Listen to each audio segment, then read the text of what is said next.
नमस्कार मित्रों, आज की इस आवाज़ में मैं आपको एक ऐसे विचार के पास लेकर चलूँगा जो सिर्फ दर्शन नहीं है बल्कि मनुष्य की पूरी जिंदगी का नक्शा बदल देने वाली क्रांति है।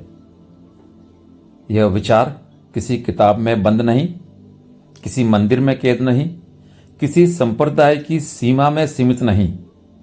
यह विचार भीतर उतर जाए तो मन का अंधेरा मिटने लगता है और जैसे ही भीतर रोशनी बढ़ती है, आदमी पहली बार सच में समझता है कि वह कौन है। आज हम बात करने वाले हैं आदि शंकराचार्य की और उनके अद्वैतवाद की, जिसे वेदांत की सर्वोच्च चोटी कहा गया है। कल्पना कीजिए, 8वीं शताब्दी का भारत, चारों तरफ धार्मिक विचारों का मंथन चल रहा है। कहीं कर्म कांड की कठोरता है, कहीं तर्कवाद की शुष्कता, कहीं भक्ति की भावुक लहरें हैं, कहीं दर्शन की गंभीर गहराई। समाज और धर्म में भ्रम भी है, संघर्ष भी है और लोगों के मन में प्रश्नों की आग भी है। ऐसे समय में एक युवा सन्यासी उठता है, कम उम्र पर चेतना इतनी विराट कि भारत के कोने कोने को हिला देता है।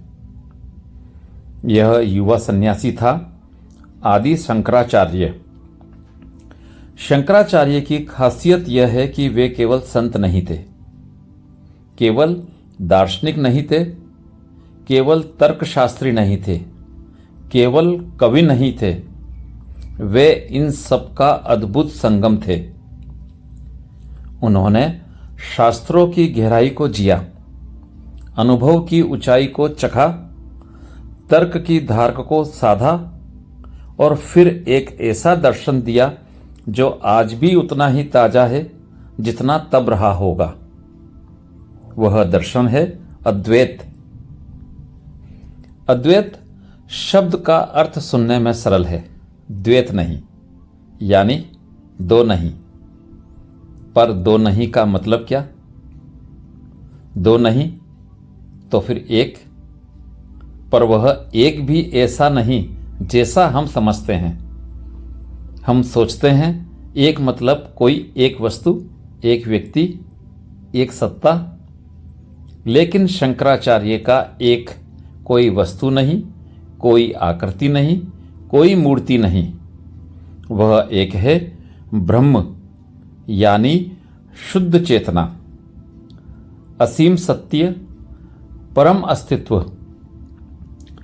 शंकराचार्य कहते हैं कि संसार में जो विविधता हमें दिखाई देती है वह हमारी आंखों का भ्रम नहीं, पर वह अंतिम सत्य भी नहीं। जिस तरह सपना झूठ नहीं होता, क्योंकि सपने में हंसी भी आती है, रोना भी आता है, डर भी लगता है, दर्द भी लगता है, पर जागने पर पता चलता है कि वह स्थायी सत्य नहीं था। ठीक वैसे ही यह जगत भी अनुभव में वास्तविक है, व्यवहार में वास्तविक है, पर परम सत्य के स्तर पर यह निरपेक्ष सत्य नहीं।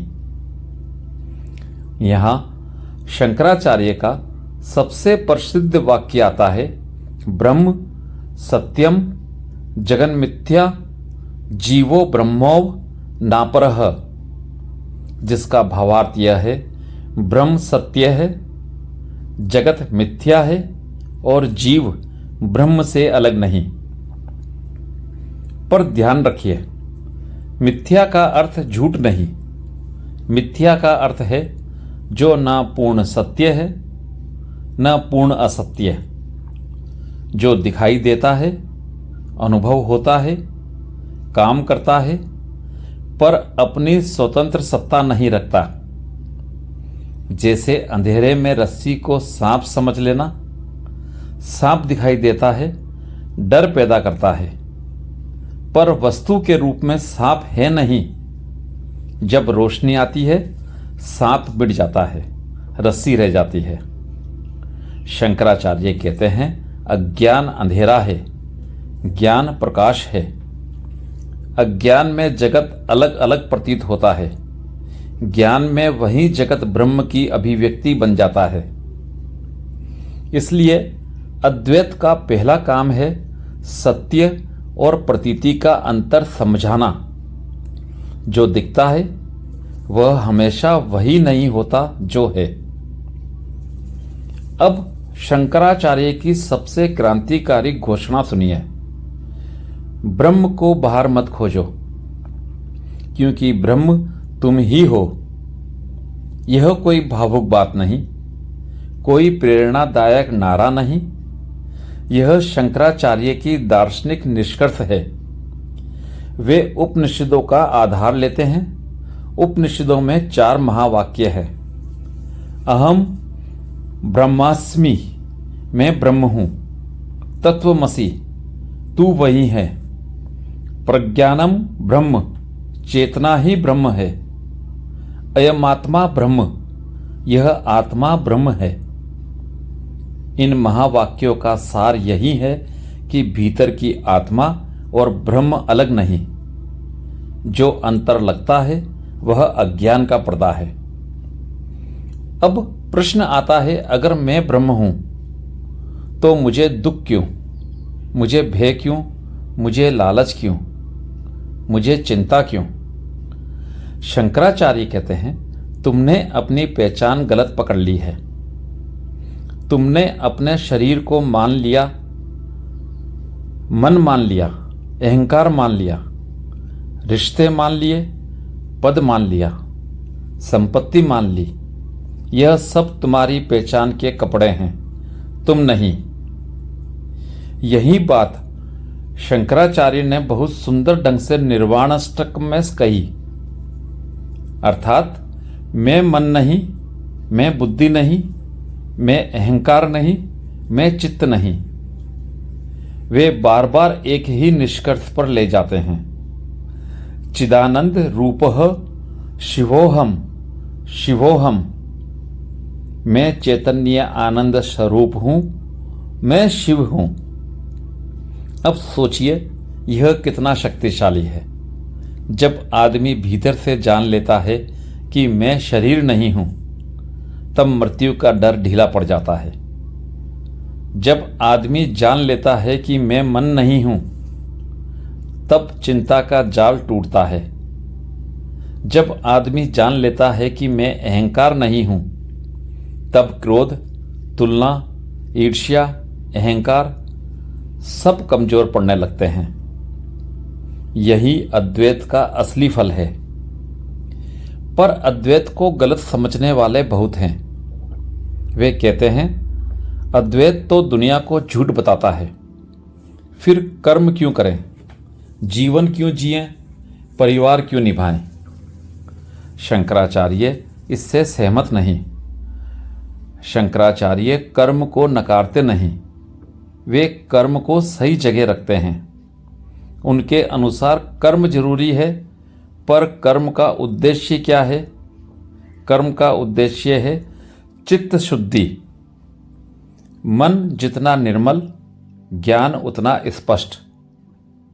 इसलिए वे कहते हैं कर्म, पूजा, भक्ति ये सब साधन है, पर अंतिम लक्ष्य है ज्ञान, क्योंकि बंधन अज्ञान से है और अज्ञान केवल ज्ञान से कटता है। यह बहुत गहरा मनोवैज्ञानिक सत्य है। अगर किसी को रस्सी में सांप दिख रहा है तो क्या पूजा से सांप गायब होगा या तर्क से? सांप गायब होगा केवल रोशनी से। अद्वैत में रोशनी का नाम है आत्मज्ञान। शंकराचार्य ने एक अद्भुत शब्द दिया, अविद्या। अविद्या का अर्थ है अपने सत्य स्वरूप को न जानना। इस अविद्या के कारण ही हम संसार को अलग अलग देखते हैं। मैं और तू, मेरा और तेरा, अच्छा और बुरा, मित्र और शत्रु, यह सब अविद्या की दीवारें हैं। अद्वैत कहता है सत्य स्तर पर सब एक ही चेतना है। जैसे समुद्र में लाखों लहरें उठती हैं, हर लहर अलग दिखाई देती है, पर सबका सार एक ही है, जल। लहरों का जन्म, अस्तित्व, मृत्यु सब जल में, वैसे ही संसार की विविधता ब्रह्म में। अब शंकराचार्य का जगत मिथ्या और भी साफ होता है। लहर मिथ्या है, क्यों? क्योंकि लहर का स्वतंत्र अस्तित्व नहीं। लहर अगर जल से अलग कर दी जाए तो लहर नहीं बचेगी। लहर जल पर निर्भर है, जगत ब्रह्म पर निर्भर है, इसलिए ब्रह्म सत्य है, जगत सापेक्ष है। अद्वैत की साधना में शंकराचार्य बार बार विवेक की बात करते हैं। विवेक अर्थात सत्य और असत्य का भेद। वे कहते हैं जब तक विवेक नहीं तब तक साधना भी भ्रम बन सकती है, क्योंकि आदमी साधना भी अहंकार से करेगा, पूजा भी अहंकार से करेगा, ज्ञान भी अहंकार से करेगा। अद्वैत का रास्ता अहंकार को पोषण नहीं देता, वह अहंकार को गलाता है। यहाँ मैं ब्रह्म हूँ का मतलब यह नहीं कि मैं बड़ा हूँ। यहाँ मैं व्यक्ति नहीं, चेतना है। यह मैं सीमित नहीं, असीम है। यह मैं अलग नहीं, एक है। यही कारण है कि अद्वैत अत्यंत करुणामय दर्शन है, क्योंकि जब दूसरा भी मैं हूं तो हिंसा कैसे? जब दूसरा भी मैं हूं तो घृणा कैसे? जब दूसरा भी मैं हूं तो शोषण कैसे?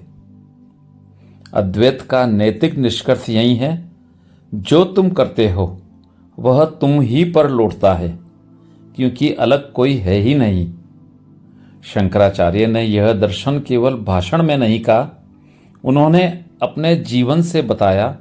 उन्होंने पूरे भारत की पदयात्रा की, 4 धाम जैसी लंबी यात्रा, 4 मठों की स्थापना, शास्त्रार्थ, ग्रंथ रचना, स्तुति कविता, भक्ति रचनाएं, सब कुछ।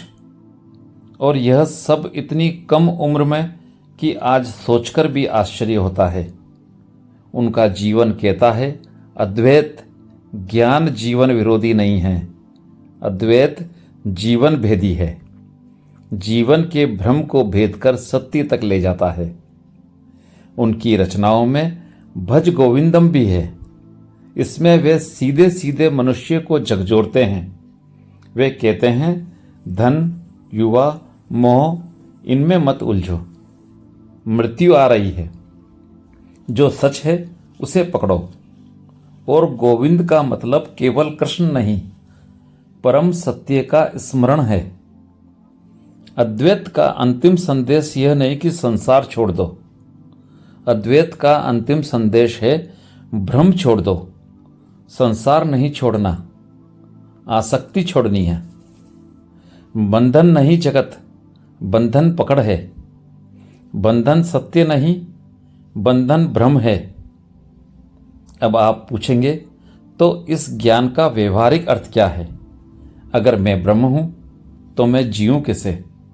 शंकराचार्य कहते हैं, जियो पर जागकर, कर्म करो पर आसक्ति को छोड़कर, प्रेम करो पर अधिकार छोड़कर, बोलो पर अहंकार छोड़कर, संबंध निभाओ पर पहचान का केंद्र न बनाकर।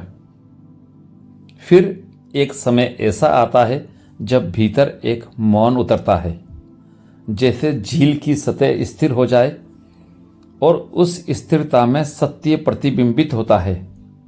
यही आत्मज्ञान है, यही मोक्ष है। और मोक्ष के बारे में शंकराचार्य का सबसे सुंदर निष्कर्ष यह है, मोक्ष कोई घटना नहीं, मोक्ष स्थिति है। मोक्ष कहीं जाना नहीं, मोक्ष पहचान है। मोक्ष समय में नहीं, मोक्ष अभी है। इसलिए वे कहते हैं, तुम पहले से मुक्त हो, बस तुम्हें यह पता नहीं। अद्वैत का काम है यह पता करा देना। अब पॉडकास्ट के अंतिम हिस्से में मैं एक छोटी सी अनुभूति आपके साथ साझा करना चाहता हूँ। जब आप कभी अकेले हों, कभी शांत बैठे हों और आपके भीतर विचारों की हलचल थम जाए, तो उस क्षण में आप होने का शुद्ध अनुभव करते हैं। उसमें कोई नाम नहीं, कोई पद नहीं, कोई पहचान नहीं, सिर्फ हूँ है। शंकराचार्य कहते हैं, बस उसी हूँ को पकड़ो, उसी में ब्रह्म है, उसी में आत्मा है, उसी में सत्य है। तो आज का यह पॉडकास्ट इसी के साथ समाप्त करते हैं कि तुम जिस सत्य को खोजते हो वह तुमसे अलग नहीं। तुम जिसे परमात्मा कहते हो वह तुम्हारी चेतना में धड़कता है।